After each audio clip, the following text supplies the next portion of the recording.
Hey y'all, Jason here again from the D2 conferences in Vienna, and I'm happy to introduce another talk from this year's D2 Vienna 2018. This time we've got Justin Bourn from Blank Canvas Studios in Australia. Justin gave a very interesting and motivational talk, even though he managed just to use one archviz image in his entire presentation. That's pretty impressive. You know what's also impressive? These cutouts of Christian, Fabio, and myself. The fantastic folks at VisUtil took a bunch of great photos of D2 attendees, and they've released it as a free collection. Not only that, but they're also offering 20% off all of their high-quality cutouts in their online store for a limited time. You can find the link to the D2 collection and to the 20% off code right down there in the description.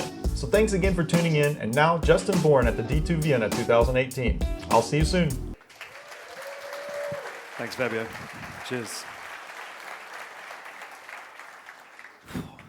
What an intro.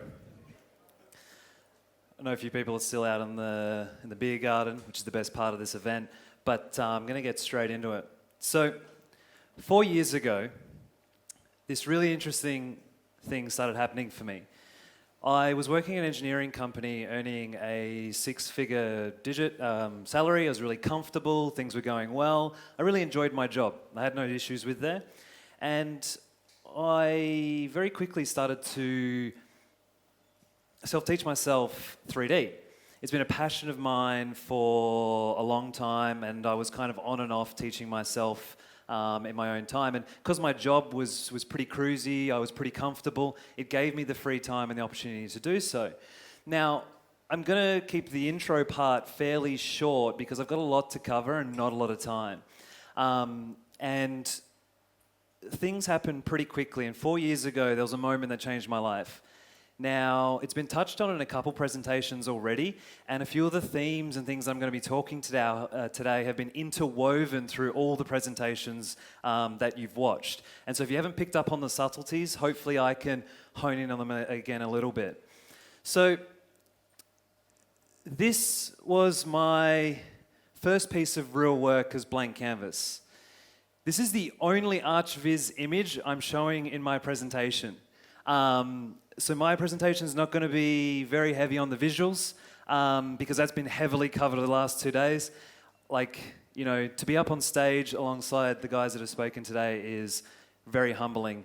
Their work is phenomenal, particularly when you look at this. Even Tudor, who started today, who was saying his work's not that great, it was pretty good, man. So this was my first image. I did this for free. So it's a very similar story to Tudor's. And I had a friend, because I was working in engineering at the time, I had a couple friends in property development, and he comes along and he goes, I know you've been doing this 3D stuff. I'm pitching for this project. I've got to do this image. I have no budget. Will you do it? And it goes against the grain, everything we kind of taught. And I thought, oh, what have I got to lose? And I took it. And it was a pretty quick job, to be honest. I don't even remember like the details of doing it. But what happened was it introduced me to the architect who, as soon as I delivered the first draft, gave me a call and was like, you know, we've got this project. We need 8 images in 2 weeks. Standard stuff that you've all kind of heard about before. And this was the only thing that I delivered in some portfolio work. And I was like, oh, this is awesome. So within the next day, I was in their office and they gave me the job for 8 images. From that meeting, I went to the computer store and bought a render farm because I was like, I ain't going to be able to handle this. And I was still working full time at this time as well. So I ended up delivering these 8 images in 2 weeks in my spare time while working a full-time job. So I was doing a 40-hour week and then delivered them. Now, I'm not going to show you the images. They're pretty terrible. But the point is that this image and doing that piece of work for free really changed my life. At the time, what happened, because of that 2 weeks, I was like, this is eating up like my health, my life. I've got to make a decision here. And I guess in a weird, twist of fate, I ended up volunteering to quit, and I started a studio. I had 2 clients, really. I had no savings, no money, because I was in a comfortable job. We were living pretty good. All I had was the trust and the support from my wife, who was in a comfortable job as well. And I went out on my own. in 2 very crazy quick years, I went from 0 in revenues, just myself, to 1 million in revenue, which is crazy. So in the first year, we did 250,000 revenue. In the second, I did $1 million, and we've kind of been slowly growing from that. We moved offices twice. I grew a team from 0 to 5, and it was absolute like whirlwind. It was crazy, and. Probably people are thinking like, yeah, winning, whoa. Now I don't tell you that to kind of toot my own horn because it's not really the truth. You see, when I hit that mill was just over 2 and a bit years ago. And I was doing some business coaching and a few other things at the time, which I highly recommend and I'll touch on. And I used to have a lot of my business coaching calls, and I used to go to this place which is near my office. This place is called Hyde Park. It's not Hyde Park in London. I'm from Perth, one of the most isolated cities in the world. Perth, Western Australia, as you can tell. I'm Aussie. And I used to come to this park a lot to clear my head, walk around, do phone calls. And I'll never forget it. I was sitting on one of the benches, in this park overlooking it. It's beautiful. I wish I could create a render like that, but photo's good enough. And from the outside, everyone's like, oh, you're a success, so you've done so great, that's so amazing. And I was sitting on the park and that wasn't the truth. It was far from the truth. And what I was sitting there with was a sense of all of these things, which probably we've all felt. I'd achieved my kind of big goal. I loved doing 3D. I loved kind of building a business, building a team. And I was sitting there unmotivated. I couldn't get motivated anymore because I remember seeing that kind of, the sales numbers. In Australia, I'm not sure in Europe, we track from kind of financial year, which is July to June. And so this was in the middle of the year. And I was like, seeing that figure on paper was amazing, but I wasn't motivated to continue to build the studio anymore. Like, I had built a team, I had someone doing sales, someone managing clients, I had people doing 3D. I was still doing a bit of 3D. And I felt all of these things. I felt like I was an imposter. I thought I was a fraud. Who am I? Like, this is crazy. Like, I felt a lack of like self-worth, self-doubt, and I still do. And all of these things started to kind of creep in. I had like kind of low self-esteem. I had a lack of direction. I actually feared success because I kind of achieved this goal, which I set out to do, but I'd never actually thought I'd probably hit it. And when I did, I felt a lot of these things. Worthiness was a big one. Responsibility. When you have a studio, you have a shit ton of responsibility. And that was a really key moment for me in my life. And I took out of that kind of 2 key lessons that day. Now, I'm going to intertwine a few other lessons as well, because there's so much. I'd love to cover a lot of the things that I've learned. Some of it's pretty simple. Some of you guys will know. And I'm just going to share kind of my experience. So my name is Justin Bourn. I'm the owner and founder of Blank Canvas Studios out of Australia. I'm not going to do much of a pitch. You can check us out on Instagram, Facebook. You probably have maybe been bombarded by all our posts.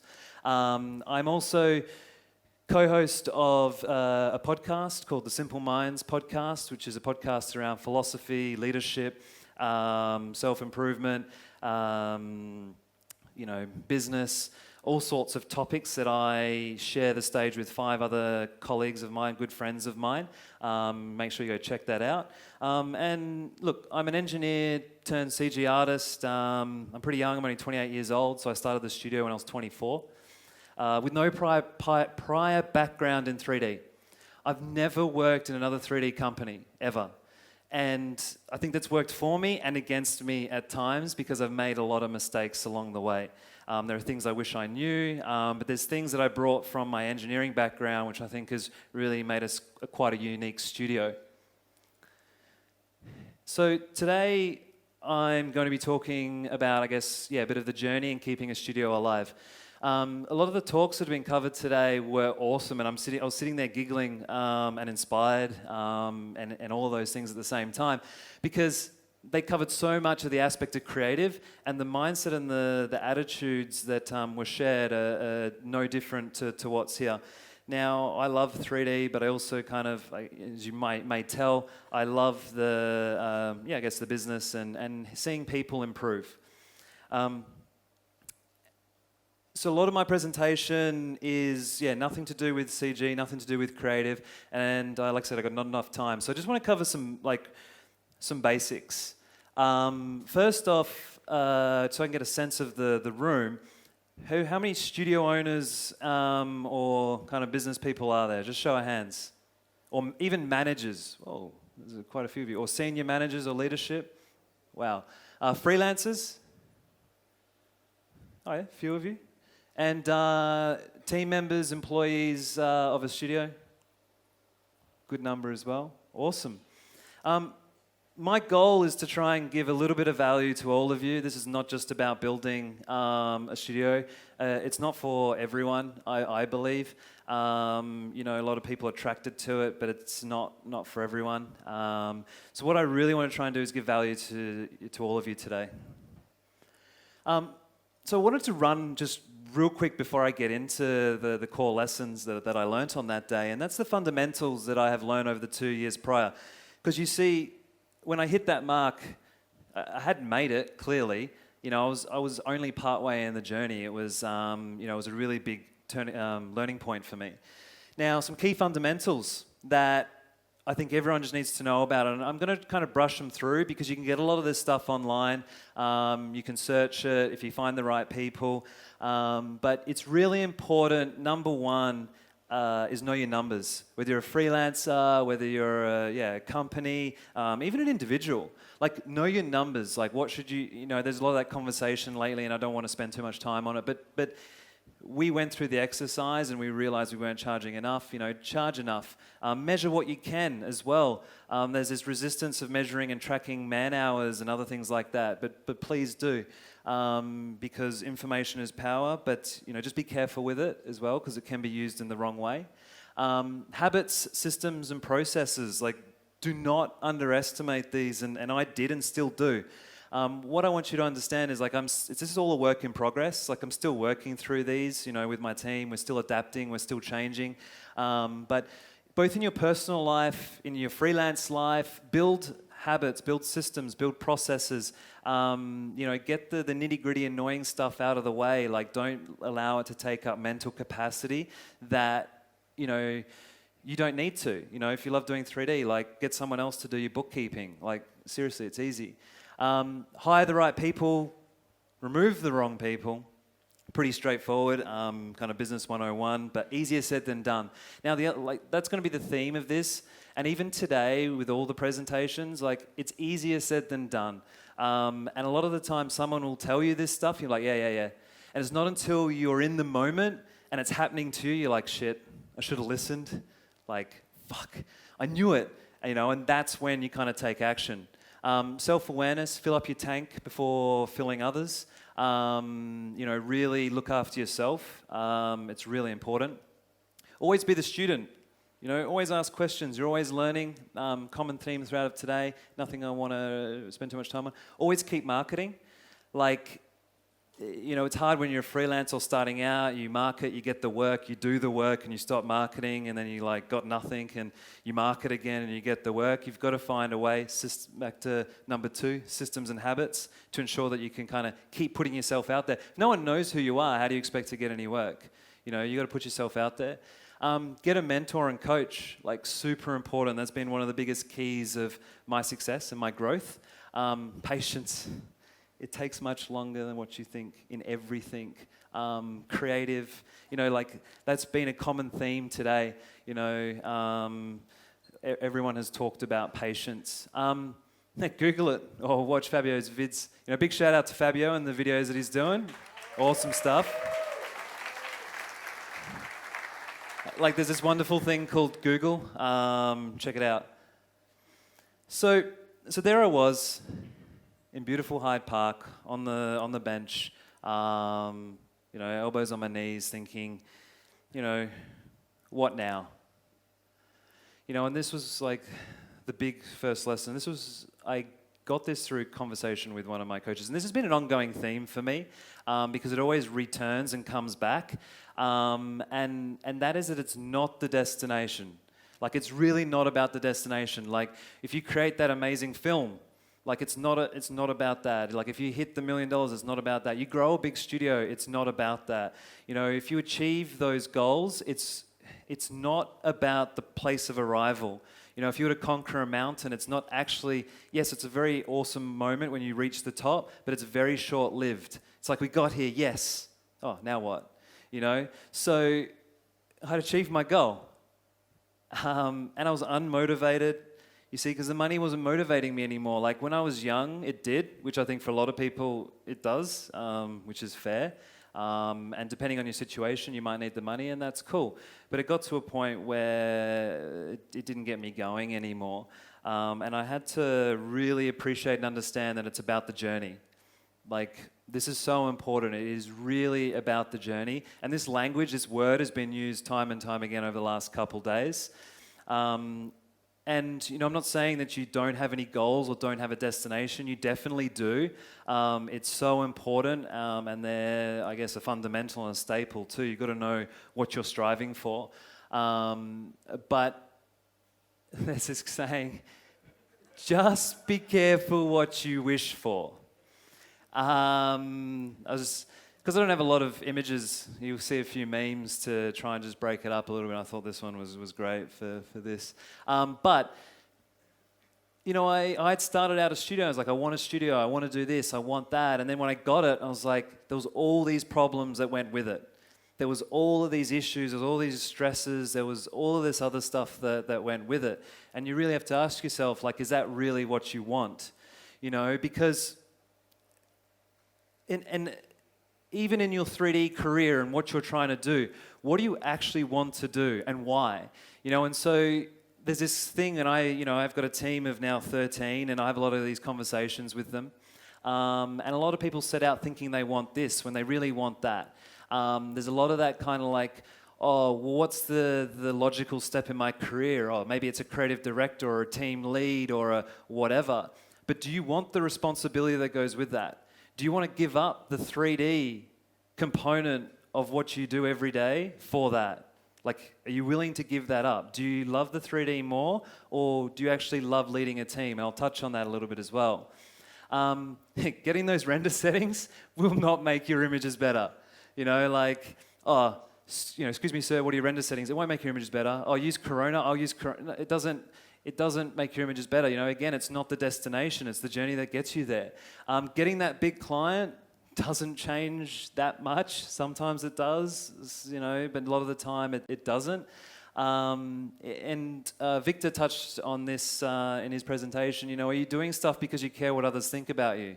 You know, are you doing pieces of work because you care about what so-and-so or whatever? That's a big one. It's been a big hurdle I've had to overcome. And I'm trying to push myself through that a lot as well.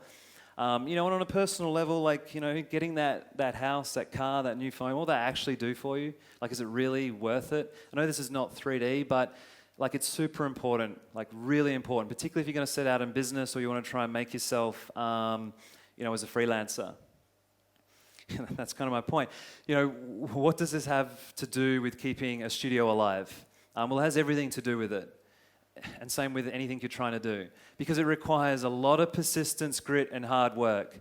Like, it seriously does. I know that's a little bit cliche, and some of my presentation may be cliche, but I've, like, lived this. It seriously is a lot of hard work. To the guys who have these studios running for 10, 15 years, I really admire and respect you guys, and I'm sure they can relate to this, of how much sacrifice that they've had to give to get where they've gotten. And you just don't get there by accident, or people are not lucky. You know, no one is seriously lucky. Because you'll be tested along the way. You'll be tested if you really want it. That moment on the bench for me was a test to see if I really wanted to build a studio. You know, that was testing my mental capacity, my stresses, you know, my self-worth. It was challenging me of whether I really, really wanted to grow this thing. And you'll be continually tested. You know, over the next 2 years, from that moment to now, Nothing has really changed, but you handle it much better, and you take these lessons with you. And this is a great image that a good friend of mine and mentor provided to me one time, because after the moment in the park, Hyde Park, I thought, like, where from here? And then he showed me this. This was a little bit later on, but this is a great representation of anything: building a business, building your 3D career, doing anything in life. And you're going to have the ups and downs. You're going to be challenged, and it's that persistence and the grit and the hard work that will continue to get you through, because the journey is a series of peaks and valleys. You'll have the wins, you'll have the lows, and that's just a part of it. And you've got to become used to that. Because only within 6 months, 12 months, even up until the last few months, I still challenge myself with these really tough questions. I ask myself, is it worth it? And I'd love to hear from, some really veterans out there, is it worth it? I question that. Like, what am I doing all this for? You're spending a lot of work. It's touched on today, you don't make a lot of money. If you're in this for the money, get out. Sure you can, but what are you sacrificing? One of the biggest challenges for me has been, do I focus on the creative or business? What happens in a lot of studios, you get to a point where you get too many clients, you've got to manage, you've got HR, you've got invoicing, and you end up not doing all the 3D. There was a moment, a period when I was building out the studio that I couldn't do any 3D in the office because there's just so many distractions, people asking questions, doing this, the phone, all of that. I just couldn't get into it. So there was a period where I would do all of that during the day, and then when it hit 5 o'clock, I would do all the 3D projects I needed to do in the evening. And that was the only way I got through at the time. And then of course you start to grow, you get responsibility, you get a team. Where are you going to get the projects from? Then this one really challenges you, and this was touched on again today. Like, you want to do a great job, right? Everyone wants to do a good job. But when you grow and when you start to put yourself out there, some people are just going to have a shit experience, and they're just shitty people out there as well. But it can really beat you down when you're just wanting to give it your best and give it your all. You produce that draft, you send it off, and you get all these like a barrage of comments, and it hurts a little bit. You kind of build a callus to that, but it still hurts a little bit. You're like, God damn. And that was still and keeps happening, but we get better at managing and dealing with that. We'd fuck up on something big, and there's another valley in there, there's another situation. Letting go team members was the hardest thing, and it's the absolute hardest thing, and you have to do it at some point. Like, if you're a studio owner or manager, don't keep someone around. You're not doing them any favors if you keep them around because you're trying to be nice and you want to look after them. If they're not a right fit, you've got to have the tough conversation. It's really difficult, but it's better for both of you. And the people that I've had to let go, we still talk. It's fine. It's just part of the process, because this will happen. Letting go of team member may be a valley for you. It may be one of those dip moments. But then when that team member had an experience, I actually had to get rid of my first team member. So the first guy I hired, really passionate, was a really cool dude. He stood out with all his applications, and brought him in. And within 12 months, 18 months, went through all this crazy growth. And he just was coming in really mopey and just not feeling it. And no matter what conversations we had, it just wouldn't change. And I had to have the tough one. I had to let him go. And look, it was a good thing for him. He ended up working for a large architectural firm, and is doing really well. But the moment that happened, there was a whole weight lifted off all of our shoulders within the company, and it just allowed us to, shoot off again. And that's one of those valleys. You have to continually put yourself in tough situations. They just don't stop, and they will continue to happen. All right. So, how do you learn to love the journey? That was a question I kept asking myself, which has been ongoing. Really, how do you learn to love it? Some people may naturally just fall in love, and you know, if you do naturally in love, just love the process. I'm really happy for you because it's hard. The first thing is perspective. Like, just get perspective. That's the biggest thing. When you realize that these valleys or these situations are happening like for a reason, it really helps you to get through them. Don't get me wrong, in the moment they're shit. Like, you might not sleep for a few nights. You're like, I've got to deal with this, or I've got to pick up the phone and call that client. Like, in the moment, it's hard. I'm not going to lie.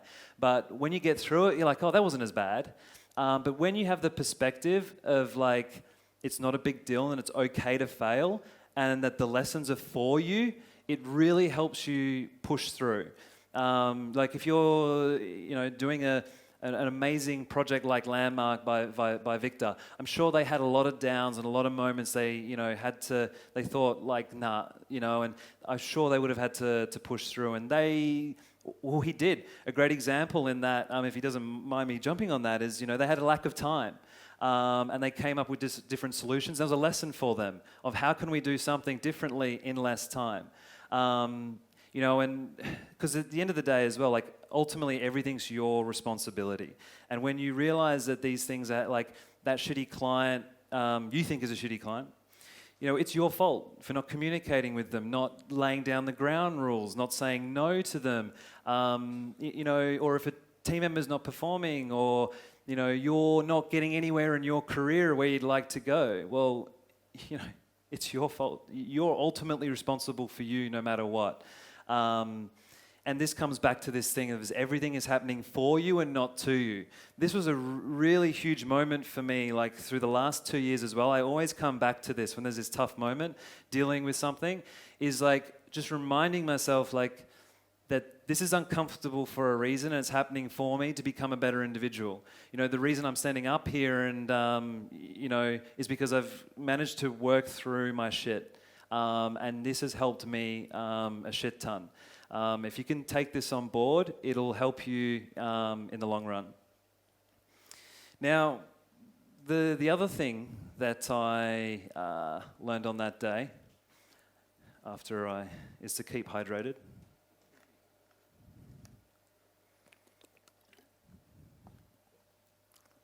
And this is the other component of how to love the journey. And this is really important. Why? Like seriously, why? Why are you doing what you're doing? And that was the question I had to sit with on that day, sitting in that park. Well, why am I doing this? If the money's not driving me, if growing a team's not driving me, getting that next big, like, why am I doing this?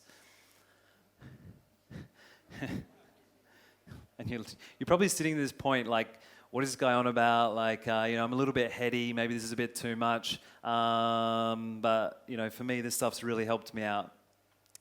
And yeah, you really have to understand why are you doing what you're doing? What do you want? What do you really want? Have you asked yourself that question? Like I said, I have a team now, and I ask them, what do you really want? And most of them can't tell me. Oh, I want to do some cool images or whatever, but they don't really know what they want. And I had to come back with the reason I decided to grow a studio. Now, there's a difference between starting a studio and growing a studio. They're very, very different. Like, you can start one. A lot of freelancers will, with no disrespect, give themselves a studio name and market themselves as a studio, which I think worked for me. That's what I did. And I perceived to be a large company when I wasn't. That was a good strategy for me in the early days. But there's a difference between growing a studio, which is getting team members, starting to build out the processes and the systems, and essentially it becoming a business. And I always loved 3D, and I got into engineering, as I touched on. I was good at it. I was a drafter, and I was doing some modeling, but I was always yearning for it. So, like I said, I would self-teach myself and got good. But when I first started, it got to a point where I started to get too much work. I was like, okay, I need to hire someone. Most logical first step. And I put an application out there, or an advert for an artist. And in Perth, the CG scene's not very big. There weren't very many large companies. There weren't that like many great ones. There were some all right ones, and the talent pool was pretty small. I didn't expect much. And I was inundated with applications. Like, it was crazy. Like, I thought I was a loner and, you know, isolated in Perth. You know, anyone I speak to is like, what do you do? Like, oh, I create pretty pictures for buildings. Oh, that's really cool. No one knew what I did. And that was crazy for me, that there was so many people out there who loved doing what I love doing. And from that, I guess, piggybacked with something else as well, as I'm quite ambitious. The ambition is a little bit of a curse and a blessing at the same time that sits with me, which probably sits with me with quite young, because we grew up, I guess, like the lower end of the middle class Australia. You know, and I vividly remember having to get food from like a charity and a Salvos, and that really stuck with me. And that's something that's made me kind of very driven, which not everyone has. So it's a bit of a blessing and a curse. So this kind of cocktail with, holy shit, there's a lot of people doing what they, a lot of people out there who want to work and do what I love doing, really got me thinking is that, like, well, I want to grow a studio because I want to provide a platform for people to make a living for what they love.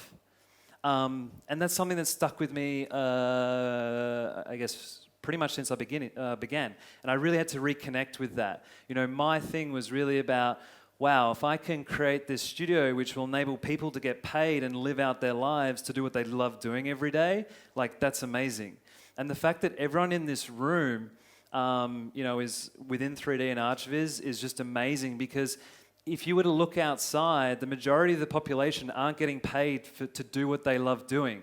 You know, we're in the minority. Like, we're extremely lucky, and I'm extremely grateful. It's phenomenal to know that you know, you can make a living doing what you love doing.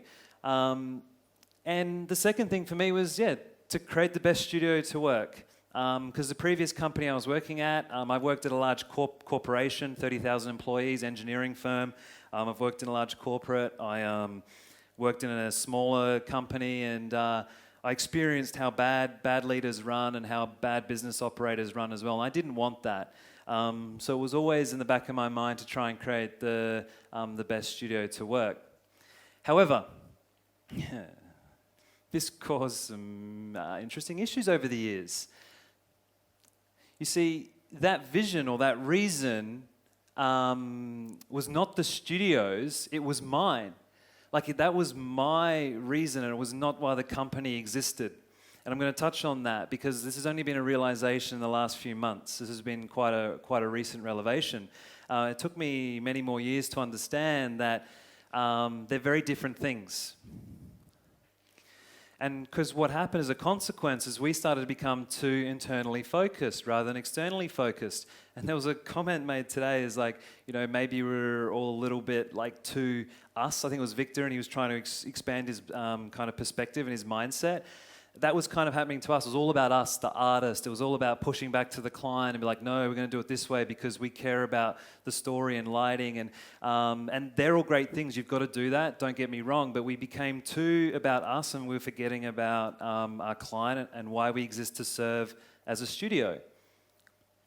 And you do really need to be customer focused, like client focused. There's a sweet balance, but this will touch on I'll get to it, is understanding why you exist as a studio. But if you're a company, you do need to have a mindset of, like, I guess, focusing on the client. And you're like, really? We have to care about the client? Damn.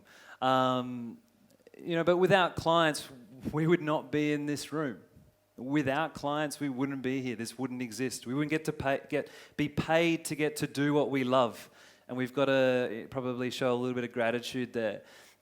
Without them, we wouldn't be here. I wouldn't be standing up here. As much as it's a love-hate relationship, right? There are good ones out there, and I'm sure some of the veterans can echo that, and there's a lot of terrible.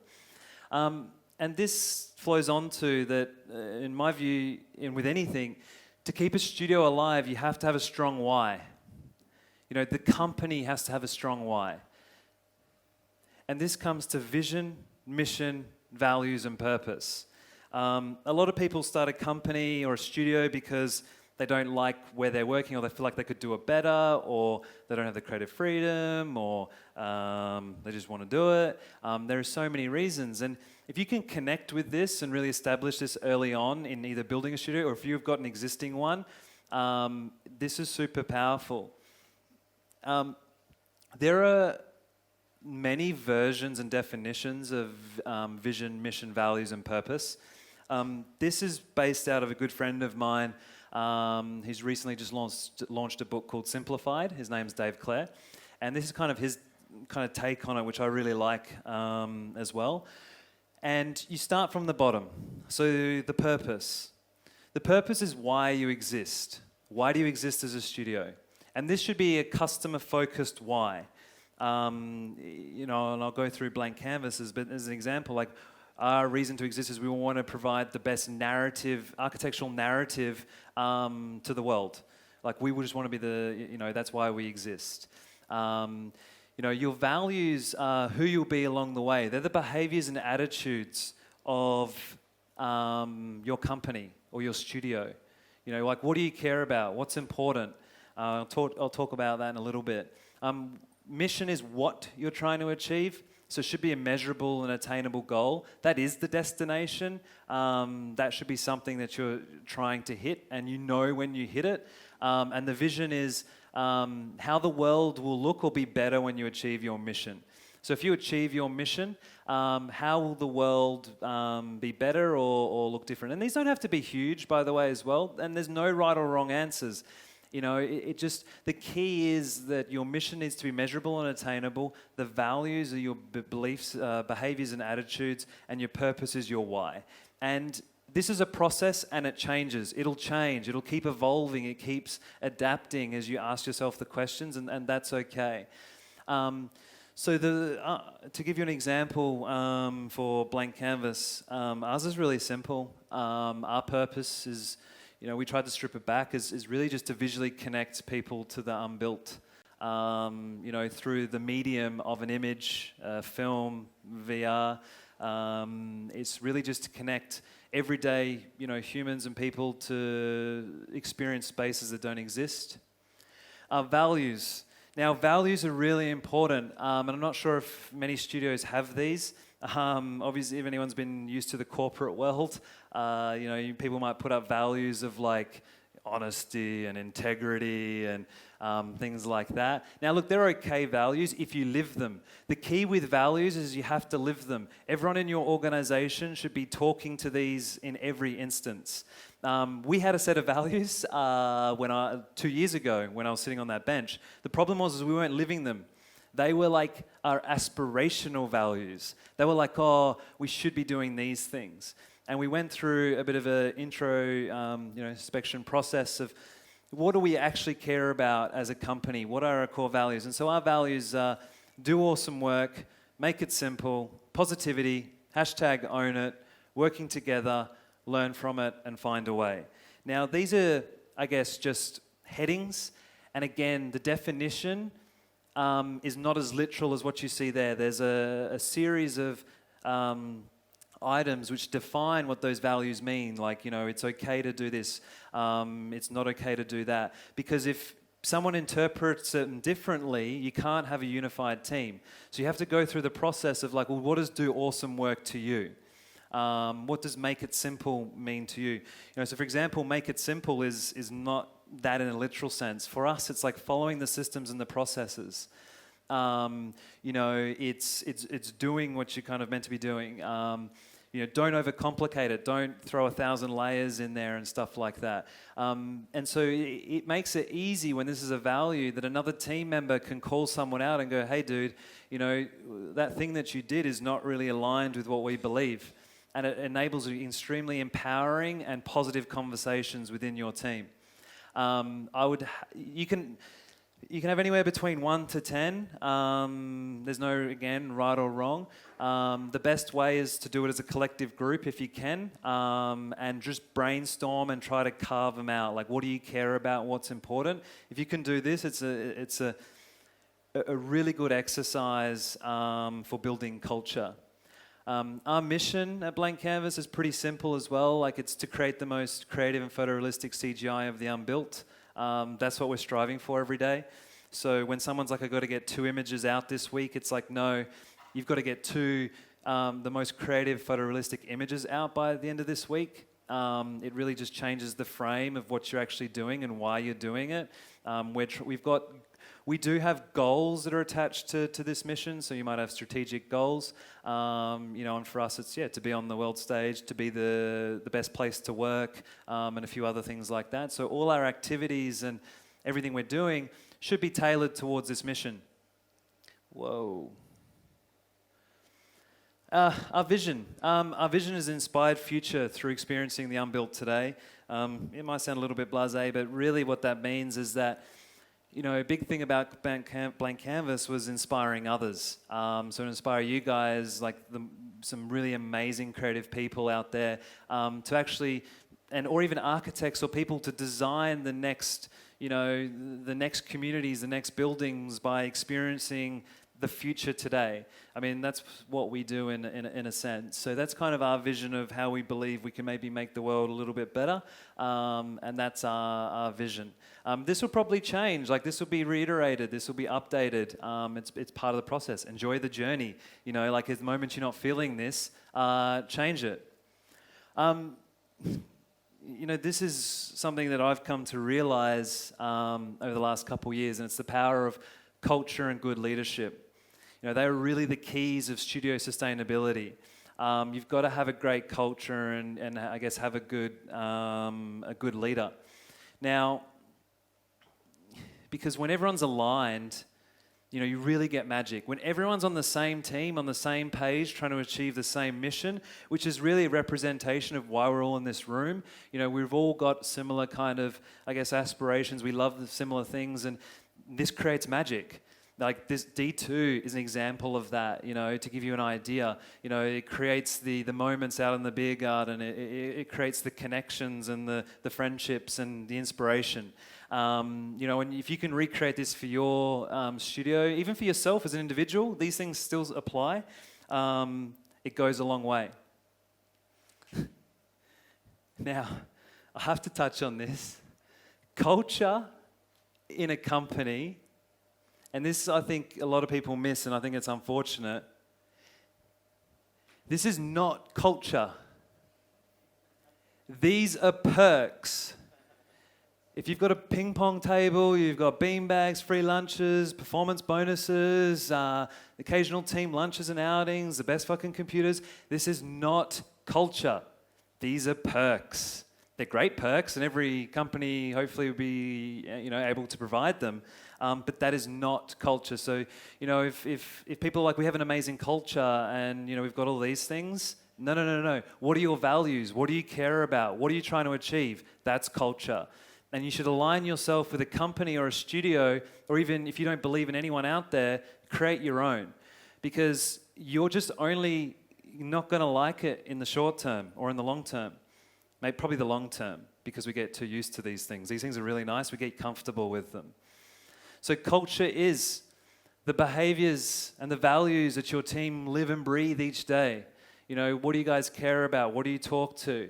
It's an empowering and safe environment. Are you empowering other people to be their best? Are you providing a supportive and a safe space?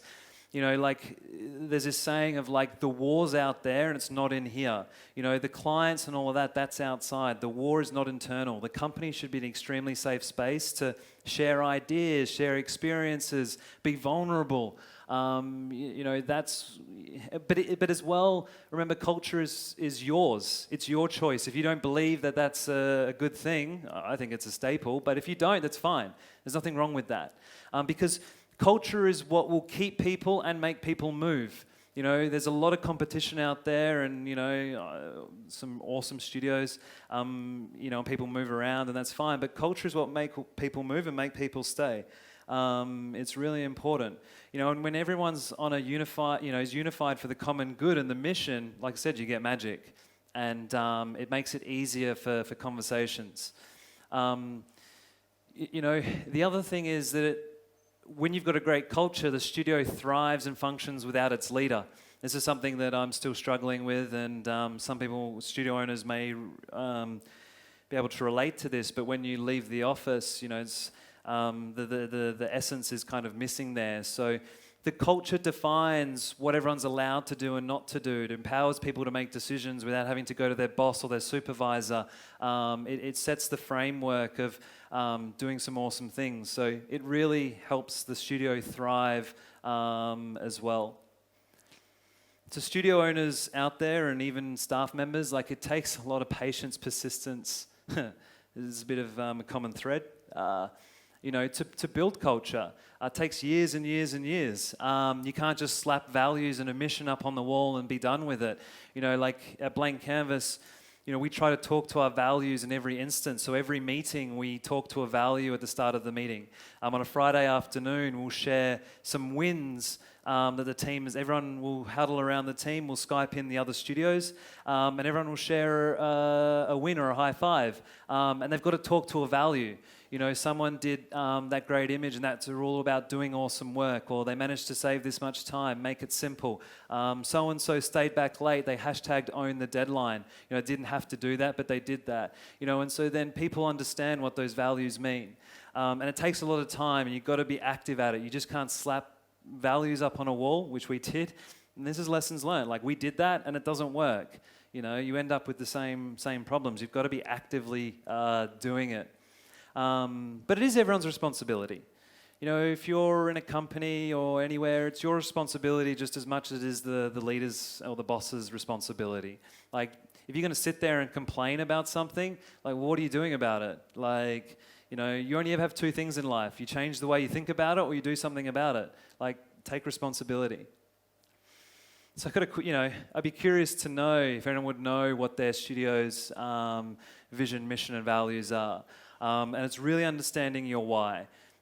It's really powerful. And different studios do different things great. And establishing that is really important and really powerful. It'll really help you set where you want to go when you've got tough decisions to make. You reflect back on, how does that align to our mission? How does that align to us achieving what we're trying to achieve? If you're trying to become the best studio in the world, will doing that get you closer or not? It enables you to maybe put that opportunity to the side and focus in on what you need to focus. I believe this is extremely powerful, and this stuff doesn't get talked about a lot, I guess, in our community. This is very common in entrepreneur space and business and all that type of stuff. But it's super powerful. I've only really come to appreciate it in the last 6 months fully. And it comes back to asking yourself the tough questions. Look both inwards in your studio and yourself. Can you answer these questions? If not, sit with yourself, ask the questions. That's all about a studio. But now, which you're probably like, oh man, shut up. We get it. I'll take you back to here. And the reason I say a lot of this stuff is because I had to do this for myself as an individual. I had to go through, what do I care about? What do I want to do? Again, why do I actually want to do this thing? Because you will be tested. Time and time again, you will be tested to see whether you really want it, because it'll get tough. And growing a studio has really helped me understand who I am. It's really helped my self-esteem, my self-worth, my self-doubts. Even coming up on here, I was doubting. There's a lot of pressure on myself of I hope it's good, because today was awesome. Big handout to all the speakers today. How good were they? How good were they? And yesterday.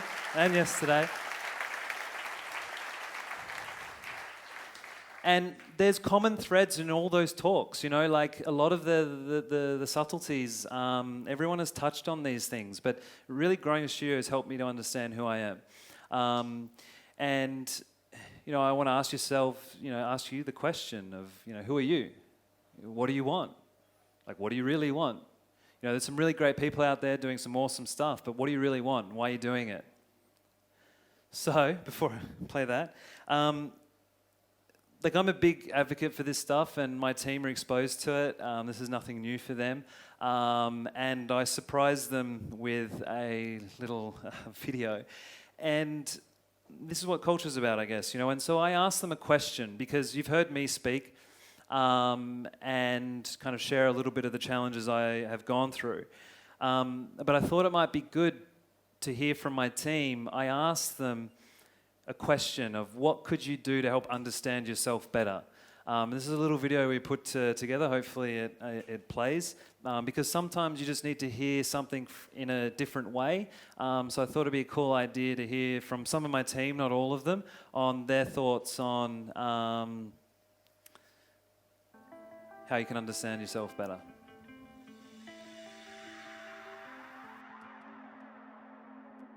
A piece of advice on understanding yourself better.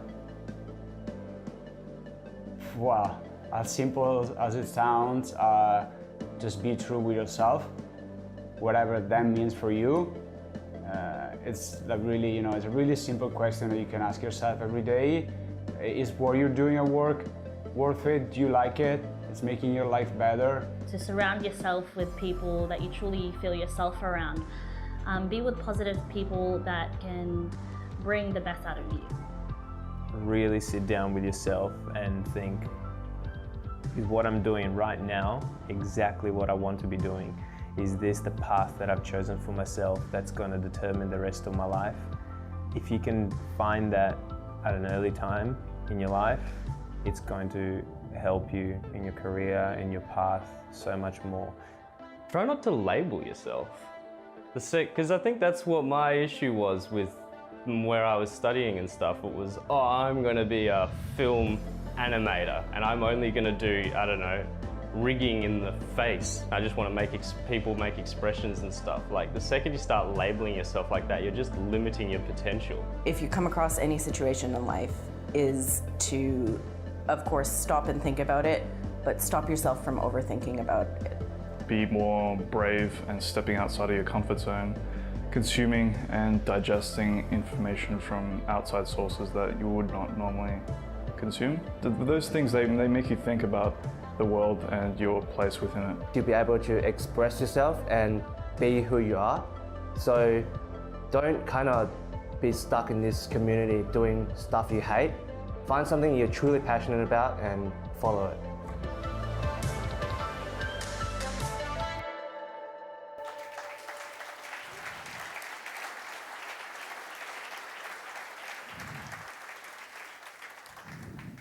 Yeah. So what's your why? Like this is probably the biggest thing. Like, if I can, if anyone can take anything out of this, like, just sit with yourself and ask the questions. Like, it's super powerful. Like I said, it's been hugely important for me and has helped me continue to grow this studio. And I think a lot of us don't ask those questions. We really don't. I think sometimes it's a little bit scary to be honest with yourself, but please be honest with yourself. Like, really, it'll do so much for you. Like, life is really a journey of figuring it out. You don't even have to know what it is yet. Just ask the questions. It'll come and go. You don't need to know now. You may never know for 5, 10 years. Who knows? But as long as you really start asking the questions and doing something about it, you only have one life. Like, really. So get uncomfortable. I'm uncomfortable as fuck up here. Start your journey, whatever it is. Take some action. Ask the questions. Try something different. Please. Don't just do stuff for the sake of it or what someone else says that you should, or care about what others. That's me. Thank you very much.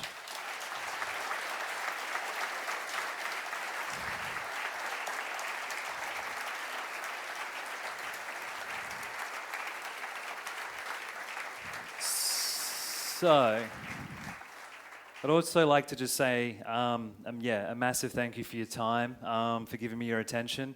It's pretty humbling to be up here. I hope you got something out of it. A massive thanks to, Fabio, Christian, Jason, for having me. I forgot to mention, this is my, third year in a row at D2, and it's a really awesome community. It's a great, great vibe and a great atmosphere. And I talked a lot about why I do what I do. And the reason I'm up here is I just really want to help people understand, and live out their passions. And I'm super grateful that I had to get to live out mine. And so I have a announcement with a bit of support from the D2 crew. This is still early days, but I'm going to reveal it here.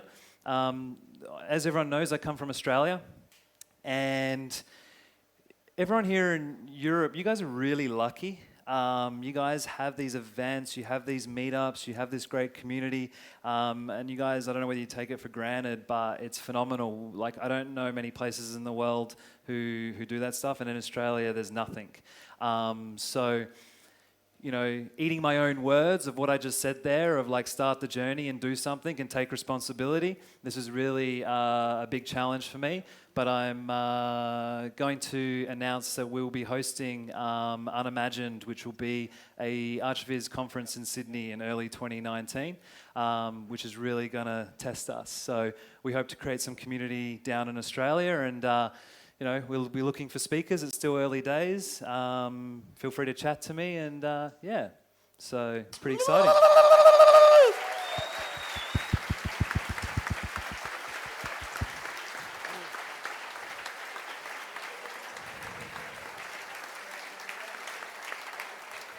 And if you want, we do have you can register your interest, hit me up for the details. You can contact me through these channels. Best is probably via the IG, the Instagram. Emails I'll take a lot of time to reply to. Also, make sure to check out our podcast. If anyone's interested in those type of topics, we cover all sorts of stuff. So, again, thank you very much. Thank you, Justin. Thanks a lot. That was great. That was really great. Thank you.